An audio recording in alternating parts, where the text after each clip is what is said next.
So we're on chapter 5 now, and I think that I'd been pronouncing this name wrong here. It's not Masha, it's Marsha. I think so. I'm going to be pronouncing that correct from now on. Okay, let's begin. Morning, little one. Dar's voice was soft. I'm sorry to wake you. How are you feeling? I couldn't speak it aloud, the twist of worry that was knotted through my body. Fine. I sat up as Pep jumped off the bed. I'm going door to door today with a few of the others, Dad said, asking if anyone saw anything. What about the curfew? Something has to be done. Don't worry, he said hurriedly, smoothing out my frown.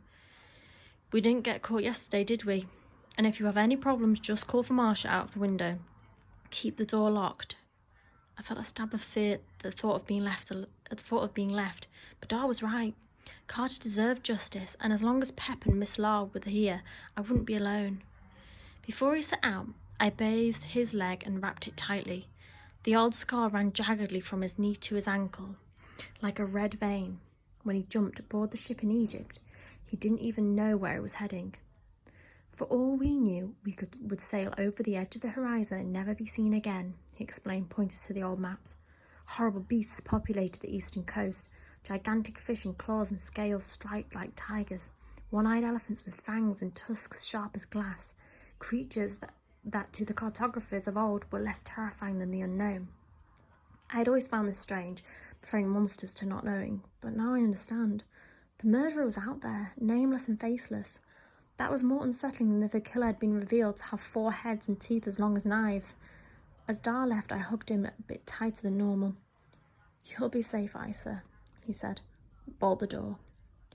Dar's study was full of treasures from his travels, but it was not the telescope from Europa nor the astronomy charts from China that fascinated me.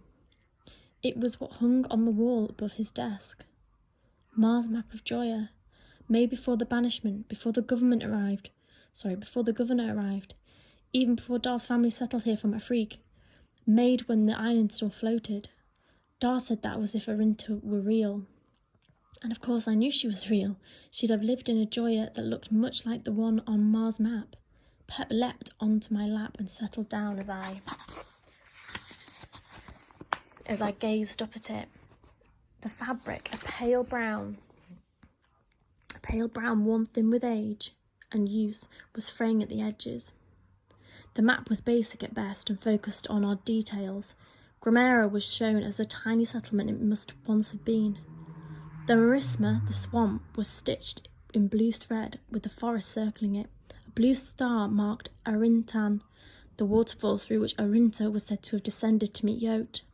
There were 6 villages dotted irregularly around the coast. Carmont was the one furthest north. The very centre of the map was blank, but when held up to the light it seemed faintly lined like the veins of a leaf.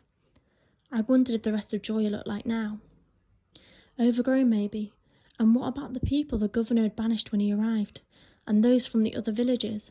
The rest of Joya might be completely empty for all we know. I scratched Pep behind the ears, then pulled a sheet of paper towards me from the pile of used pieces Dar kept for me. Dar had been teaching me cartography since Gabo died. It was an obvious attempt to distract me, but I had grown to love it. I dipped a quill into the blue inkwell, I didn't even glance at the red, and began to draw what the forgotten territories looked like in my head. My legs had gone numb before Pep finally stirred, jumping off my lap and stretching. I flexed my wrist, examining the half-finished map. The scaling of the forest was wrong, but I was happy with the detail of the riverbeds. Pep mewled. It was past his feeding time. Dusk was falling outside. I frowned. There was something to do with dusk. I had to remember. My stomach jolted. Lupe! I didn't think twice about breaking my promise to Dar. The market square felt just as eerie as it had the day before, like a village taken by spirits. Ravens chattered and fought on the roofs. Across the deserted stalls I saw Lupe sitting on the barrel, long legs trailing from beneath a pink taffeta gown. She looked as if she was on her way to a ball. Lupe waved. She didn't seem scared. I scuffed my way to the barrel. I was worried you'd forgotten, said Lupe. Good idea to arrange this, right? Did you see the fireworks? I nodded. She sprang off the barrel and spun around. It's so quiet, isn't it strange? Everything's strange. It's about to get stranger, said Lupe, stopping suddenly mid-spin. Guess what? What? We're going on a trip, said Lupe, flinging her arms out. What do you mean?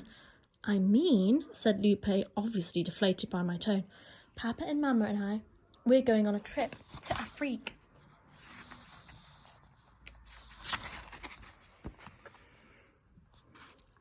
Afrique?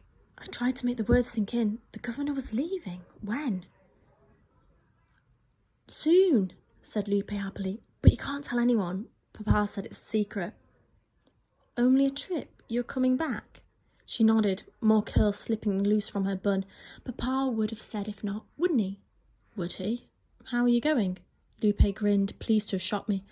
On that, she pointed to the governor's creaking ship in the harbour below, but I couldn't drag my eyes from my friend's face. She felt like a stranger.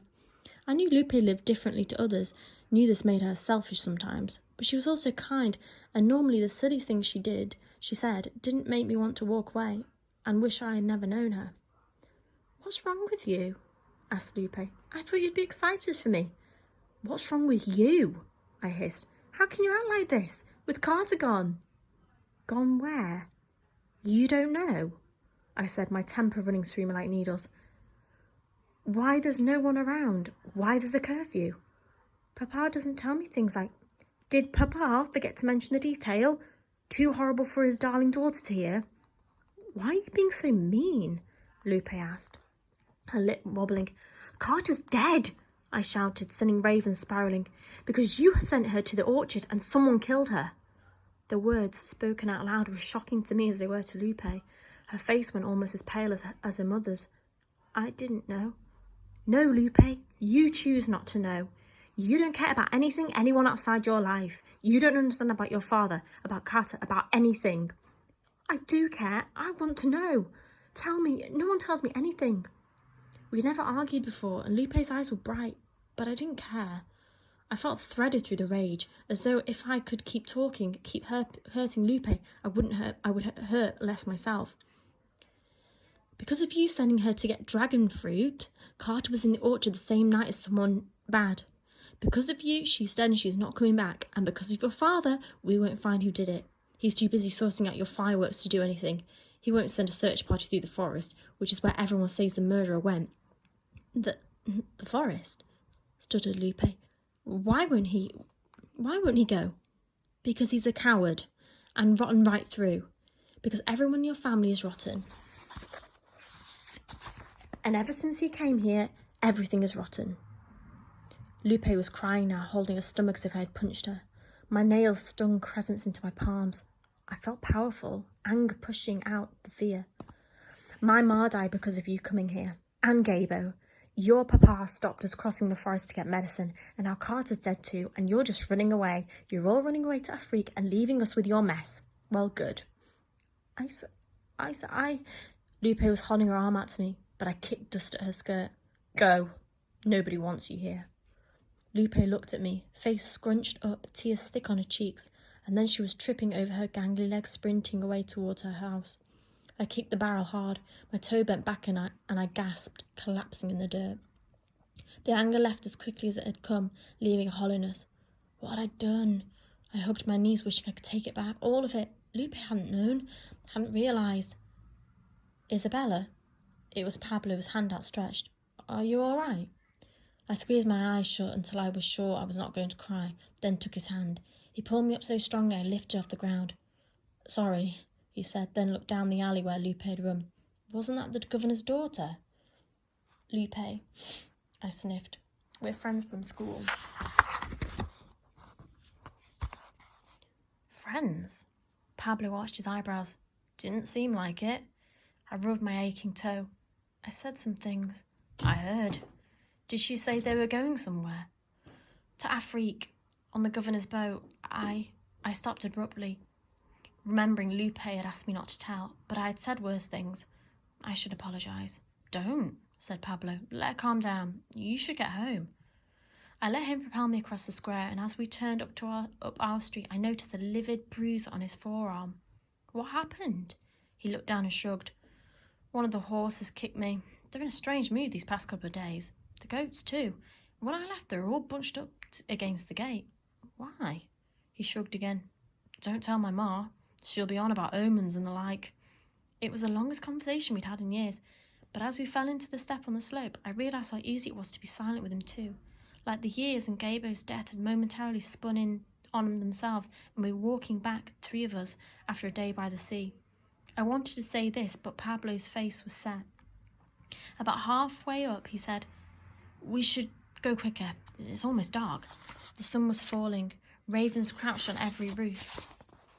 Their number seemed to have increased since the murder, as if they were multiplying, filling the absence of the people on Gramara's streets. I kept my head down. The dust glowed orange and then faded into a deep navy by the time we reached my green door. Pablo knocked and it opened a crack. Dar's worried face peeked through, and then he threw the door wide. "Where were you?" "Sorry, Dar, No. Do you realise how worried I've been?" "He's leaving," Pablo broke in. "The governor. He's going to take the ship and leave us in this mess." "Might be better if he went," Dar said. Pablo shook his head. "He can't get off so easily. We have to teach him a lesson." "Not now, Pablo." Dar glanced pointedly at me. "You're coming with me?" Pablo persisted. "No. I'll be all right on my own," I began. "Enough, Isabella." I glared back and Pablo disappeared without another word, leaving a stony silence in his wake.